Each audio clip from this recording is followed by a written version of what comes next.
सोनामुखी, हरड़, मुलेठी जैसी अनेक जड़ी बूटियां और हजारों वर्षों का प्राचीन आयुर्वेदिक ज्ञान इस एक बोतल में समाया हुआ है। कायम टैबलेट, आपकी खुशियों का साथी। बांग्लादेश में इन दिनों हालात सही नहीं चल रहे हैं। लगातार विरोध प्रदर्शन की वजह से बांग्लादेश जल उठा है और ये विरोध प्रदर्शन इस हद तक आगे बढ़ गया है कि अब इसमें कई अन्य देश दखल देने लगे हैं। वहीं भारत भी इसे लेकर लगातार विरोध जता रहा है। वहीं इसी बवाल के बीच में भारतीय संगीतकार ने अपनी जान बचाने के लिए ऐसा कदम उठाया जिसे जानकर आपके रोंगटे खड़े हो जाएंगे।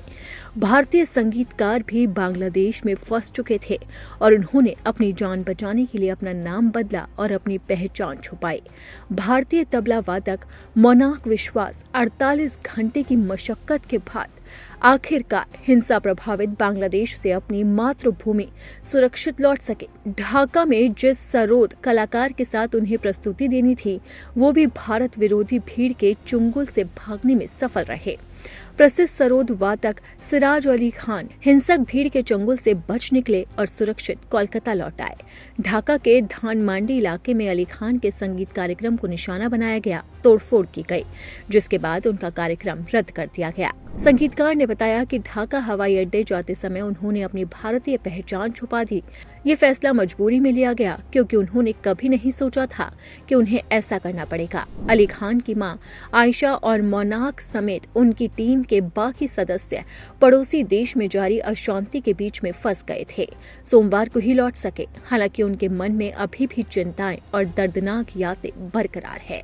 विश्वास ने कहा कि मैं पहले भी कई बार बांग्लादेश जा चुका हूं, लेकिन मैंने कभी ऐसी स्थिति का सामना नहीं किया जहां स्थानीय लोगों के एक वर्ग के बीच में तनाव और दुश्मनी की भावना इतनी ज्यादा बढ़ चुकी है कि पूरा देश अब बर्बादी की कगार पर है। उन्होंने याद किया कि 18-19 दिसंबर की मध्य रात्रि को हिंसा भड़कने के बाद से मैं ज्यादातर समय होटल के कमरे में ही बंद रहा और अपनी आवाजाही को होटल की लॉबी तक ही सीमित रखा।